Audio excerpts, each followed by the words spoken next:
Hello, I'm Pippi Peterson. Thanks for watching today. And I'm not a battery installer, or I don't work for a manufacturing company or anything like that. What I did was I custom designed and built and self-install a really big solar setup on my RV. And when I was doing all the research to do that, because I did it all by myself, it took me years. And so what I did was I compiled all of the information that I learned on my own, and then I put them in video series on YouTube, and combined all the different series, have now millions of views. The other thing that I'll be going over today is not falling for all of the battery hype that you hear. But first, let's go over why my address is my license plate. So I come from a very DIY family, and when I was a teenager, I helped my parents build a 3-bay shop and garage for all of our tractors and vehicles, and helped them build a 4-stall horse barn. And then my dad also built for me and my brother a big tree house, and that was our first off-grid experience, which I loved. And I started traveling pretty early. When I was 13, I started traveling internationally. I started going to Israel with my dad for work. And when I was 17, I went to high school in Spain, and I went to part of college in Italy, and traveled and lived in various different countries. And when I came back, I fell in love with RVs, which was great because then I could still travel, because I didn't really ever want to stay in one spot. The thing is, how do you live in the U.S. without staying in one spot? I didn't want to have to stay put. I also didn't want to have to pay a lease, because a lease you have to promise to be there for a year, and that was like too much for me. And I also didn't like that you had to pay pet rent at so many different places. And the other thing is, I started watching HGTV, and how many people love to watch HGTV, those renovation videos? And I was like, I need to renovate, but I wasn't at all able to be where I could afford a house. And so when the idea of an RV came up, I was like, wow, now I can move. I don't have to pay pet rent, no shared walls, no leases, and I can renovate. So I bought an RV, I renovated it, and then moved into it. And when I did that, I took a bunch of still photos, because it was kind of fun to see all the transformations and stuff. And I wanted my family to be able to see what I was doing. But I thought, well, if I email them all these videos or pictures, they're not going to be able to watch them. So I put them in a little slideshow, and I put them on YouTube. And I didn't even have a YouTube account. I had a Gmail address, which just by default at the time, 6 years ago, meant that I had a YouTube channel. So I put it up there, and at the time I was working for a social media marketing company. And because of all of the, what we're trained to do, taglines, keywords, titles, all that appropriate stuff, when I put the YouTube video up, I was like, well, let me just, even though no one's ever going to see this, let me just put a real title in, all the tag words and keywords and stuff. And then I published it. And at the time I had like 200 Facebook friends. And I was like, oh, okay, I'll put it on Facebook. I was a little embarrassed, they're going to think I'm stupid for doing this. But I put it on Facebook, and then I just forgot about it. And a couple days later, I was like, hey, I wonder if anybody ever looked at this. And I checked, and I had 200 views.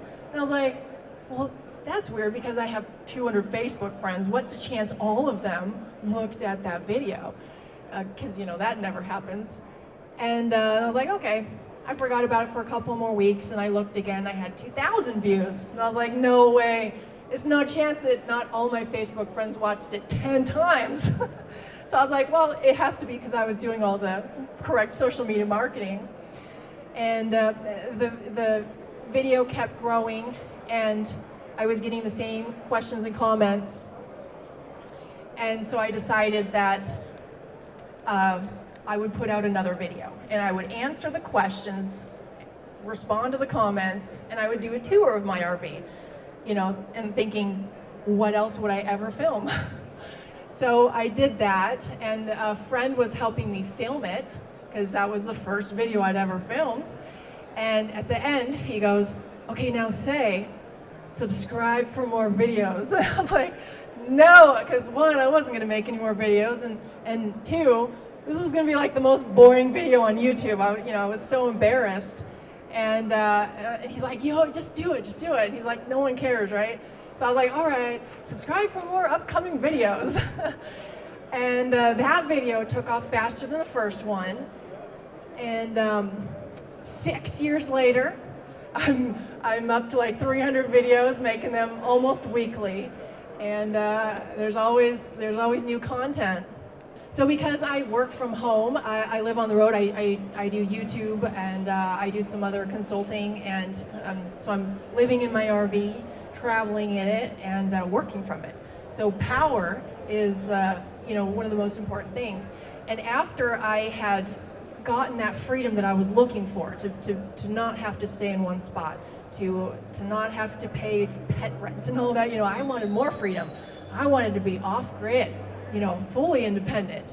Because in an RV, you've already got water, you got your water tanks, you got all your plumbing systems, you've got propane for your cooking and heating, water heating.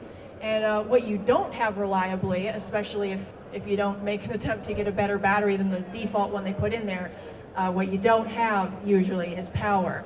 So when I wanted to go fully off grid, it was one of the most important things to look for was the battery. Everybody says that solar powered, oh, my home is solar powered, or my RV is solar powered. No, it's not solar powered, it's battery powered. You charge those batteries by solar, but those batteries can also be charged by shore power, generator, windmill. So saying it's solar powered is a little erroneous. Yeah, the heart of your solar setup is the battery, so you're battery powered. So when I was searching to look for the best battery, I did a bunch of research. And as many of you have seen in this very room today, there's a ton of different battery chemistries, and there's a lot of exciting hype about certain brands and types and chemistries of batteries. And one of the craziest things is there's a huge fad of batteries, particularly lithium ion. They haven't existed in renewable energy format for even 10 years, but they're claiming their batteries, their products will exist for 10 years. Their company hasn't even been around 2 years. They claim that their product lasts 10 years though. So that's kind of a scary thing to think about. So for different applications, different things do work. But I ultimately came across Crown. Really, from my opinion and everything that I looked at, there's really only two top shelf flooded lead acid brands. And I was offered free batteries from both of them. So I could pick between, I had the choice. And I did ultimately go with Crown. Unlike many of the newer battery brands that claim that their product will exist 10 years, but they haven't even existed 10 years themselves, the Crown company has been around for almost 100 years. And they have not only had many instances of 10-year lifespans, but here in this very room, who will be talking later and also spoke yesterday, his batteries from Crown have lasted 24 years. 24 years he's been fully off grid with the Crown batteries. The other thing about flooded lead acid versus lithium is obviously the price. If you've looked into it at any extent, the flooded lead acid batteries are the best bang for your buck. The other thing is, who here is interested in all of this green energy for the environment? Anybody interested in doing all this for the environment? So the lead acid batteries this is something cool that I learned yesterday. Lead acid batteries are more recycled than aluminum soda cans. We've got aluminum soda can recycling everywhere, and the batteries are being recycled at a higher percentage rate than aluminum soda cans. So that's pretty amazing. It's almost 100%. The lithium batteries, they don't have the recycling yet. They're maybe 5% are getting recycled. The other thing is all the materials that you need to mine for the lithium is much more detrimental to the environment than the lead acid batteries. On top of that, Crown particularly has a recycling program, so they're even extra set up to try to make all this happen. So I've done a couple of videos on YouTube because at this point I'm like, flooded lead acid is the way to go. And I get a lot of flack And it's mostly because, oh my gosh, flooded lead acid requires maintenance. But guess what else requires maintenance? Well, how about taking a shower, keeping air in your tires, washing your windshield? That's more maintenance than you have to do on your flooded lead acid batteries. So, you know, what you have to do with your batteries is you get the little thing to hook up all the tops of the batteries, and you squeeze a pump a couple times, and then you've maintained your battery. So it's not as scary or difficult or in depth as people would think. The other thing that is kind of interesting when people freak out about battery maintenance is if you can't pump some water into your batteries, why are you getting an expensive solar setup? You know, there's a lot more maintenance required with all the other parts. So I think if you use this as a thing to say, oh, I won't get flooded lead acid batteries, then probably having a solar setup on your rig or on your house is also too complicated for you. So when you're off grid, you are in control, and your amounts of adventure also increase. And thank you guys for watching. Happy trails. If you are interested in any of my YouTube stuff, there's stickers on the table. And subscribe to my YouTube channel for more upcoming videos.